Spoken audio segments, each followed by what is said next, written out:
feel like I'm getting there now. But those are the 3 stages. When you say things that upset power, they try and cancel you. They delete your access to speak. They delete all your access to social media because your ability to speak freely is directly correlated with your insignificance. They allow you to say whatever you want if nobody listens. People start listening, then you have to be careful what you say. So the whole free speech thing is garbage anyway. So they cut that off. If that doesn't work, then they'll find a reason to put you in jail, which they did with me. Somebody told them, find something. They made up garbage, and I'm not the only person this happened to. And if that continues to fail, then yeah, they will kill you. Every country has its own way of dealing with things, right? And nowhere's perfect. But I just think it's kind of hypocritical to us in the West. We look at all these other countries and we say, look, you can't speak over there. Oh, look what happens when you challenge power over there. Well, look what happens when you challenge power over here, my friends. Let me ask you about you talked about jail being kind of a reset for you, a little holiday, I think the way you described it. Yeah. What is your fear, though, of actually having a long-term in prison? I mean, do you fear of dying in jail? I don't operate in the realm of fear. I genuinely don't operate in the realm of fear. I have absolutely no fear of going to jail in Romania. Boring. I have no fear at all. I know I'm innocent. The world knows I'm innocent. Everybody knows this is a matrix attack. The idea that, and I can prove it's a matrix attack. I can prove it because would ancient charges from 13 years ago be trumped up and tried to press against me if I wasn't famous, if I was a normal person? Well, of course not. It's because I'm famous and they're trying to prove a point. They're trying to damage my influence. They're trying to damage my reach. The girls or whoever these people are, if they exist at all, want money. All of this is happening purely because of my fame. If my fame was in the hands of the establishment, if I was working for the MSM, like these other people who work for the BBC who've been caught being sexual predators, well, then it wouldn't be on the news. They're only doing it against me because I'm against the establishment. The whole thing's a matrix attack. It's all made up. And when you ask me on my deathbed, whether it's in jail or it's out here in freedom, are you glad you didn't sell your soul and fought against power for what you knew was right, even though they put you in jail? My answer is going to be yes, of course. I don't care about a big house and a bunch of cars. That can be taken from me anyway. But I care about looking in the mirror knowing I'm the man I said I was. So I'm going to say what I believe. And if they want to put me in jail for it, then they can put me in jail. It's very interesting, this whole legal system, the whole legal process. It is very interesting because, like I said, you stand before a judge and you said, my mother's had a heart attack. Can I go see my mother? Here's the papers. She's had a heart attack. She might die. I haven't been able to leave this country for a year and a half. Can I go see my mother? And the judge will look at you and go, no. And it is what it is. I mean, I don't know what to say beyond that. It's a very interesting scenario to be in. And this is where we go down to what's law, what's real, because there's a lot of judges who would have said, yes, that's perfectly legal. There's a bunch of judges who say it's not legal. You have one lawyer who says, this is illegal, they can't do this. Another lawyer says they're not supposed to do it, but they do it all the time, they get away with it. All of it is just words. And when you look at it, it's not just the legal system. You start to understand this entire world. It's just people walking into rooms and saying things. Government are just people walking in a room and saying stuff. An education system is just people walking in a room and saying things. The legal system, the medical system, just a bunch of people chit-chatting. So how it all plays out, I don't know. I think it's very clear that this world is run on deception. I think it's very clear that there are power structures which are designed to enslave the minds of people so they'll continue to allow their bodies to be enslaved. I think it's very clear that there's people who can't afford to eat anymore and inflation's out of control and the standard of living is declining and crime is off the charts, and they just try very hard to pretend that's not true with their various mechanisms of control.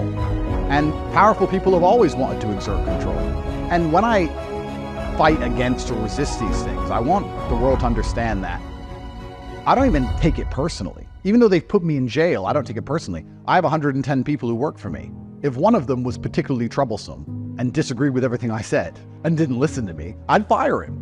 So if you run a country and you come along with your lies and your narratives because you want to profit or you believe it benefits you geopolitically, and you want to sit there and lie to the population, and the population believes it, and then there's this one guy, this top G guy, who's saying, no, this is a lie, and everyone's starting to pay attention to him, well, then you're going to do something about it. Anyone who doesn't understand that's how the world works must live in some fairy tale land. That's how the world works, and I've upset very powerful people by telling the truth about very important things. Money colludes. Money colludes, power colludes, and you say, interesting you say that. I think the matrix is cracking in real time because people are being awakened to how much all of these systems based on fairness are simply a lie. They're simply a curtain, a distraction, a theater play to keep everybody believing in them. But you say that people can't collude globally around the world to exert power and control. I think there's a very interesting situation happening right now, which is an active genocide, where you can see certain countries can get away with whatever they want and other countries can't. And if that isn't proof of all the big money working together, well, then I don't know what more there is to say. The social media is social media, and there's a whole lot of crazy things that happen from it, but also there's a lot of good that happens from social media. I don't think people would understand a lot of the realities in the world today without social media. The veil has been lifted on a whole bunch of narratives that we've been forced to support for a very long time because of social media, which is why now governments in the West are panicking and passing laws trying to censor and stop social media. Free countries, democracy, free speech. Oh, no, not when you say what we don't like. So now they're coming along and trying to stop it all. And I have to say that Rumble, which is the platform I'm on, and also X, owned by Elon Musk, both of these platforms have been monumentally important for the freedom of humanity, because I think we're entering an oncoming decade or an oncoming generation of slavery. That it's extremely coincidental when he started to talk the truth about the vaccine and how pharmaceutical companies operate, that he then got hit with these charges. It's very interesting. I mean, anyone at home who believes these charges when they come out against somebody, let me explain how simple it is. You can attack a pharmaceutical company and say that they're killing people with a vaccine, for example. The pharmaceutical company pays a lot of money of advertising revenue towards X media outlet. So they tell that media outlet, well, we're paying you, you better do a smear piece on this guy.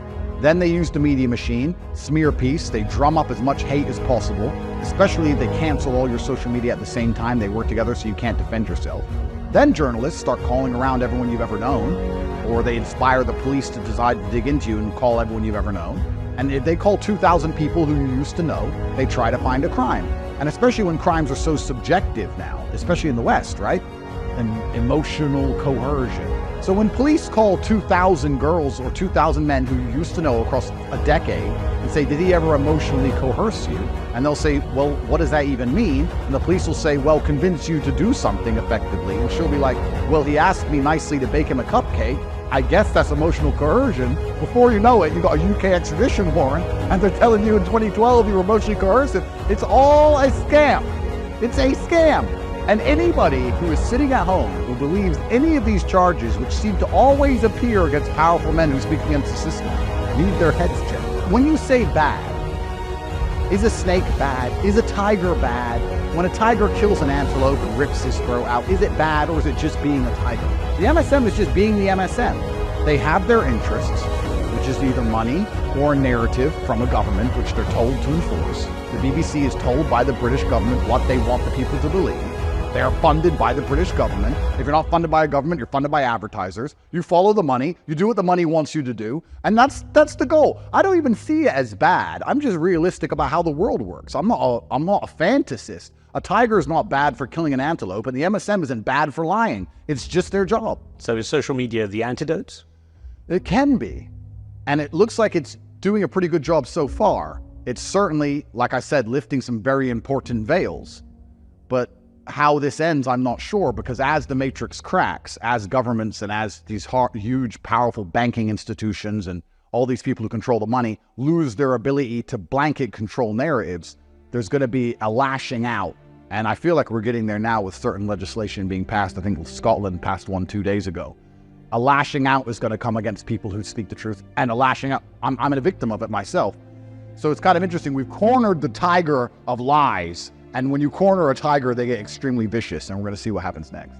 Well, I don't even see myself as divisive, and I think 99% of the world doesn't see me as divisive. And you really think so? I really think so. And what they say is toxic masculinity is simply masculinity in most of the world today. In fact, even in the countries now where they're going to try and pretend my message is damaging and dangerous, I say to men they should go work hard, get strong, go to the gym, be mentally disciplined, be stoic. All of these things were accepted by the entire population 10 or 15 years ago. I haven't changed my views. I haven't come up with anything radical or new. They've changed the parameters of what a man is, and they've lost their minds, not me. So I don't really believe I'm divisive. In fact, every single time a hit piece is published about me by the MSM, they turn the comments off. Please, you can check yourself. Every time the BBC, Channel 4, Channel 5, Australian news, whenever they try and do a hit piece on me, they have to turn the comments off because there's just thousands of comments saying, you're wrong and he's right. A man should be a man and a woman should be a woman, and that's what makes families and society beautiful.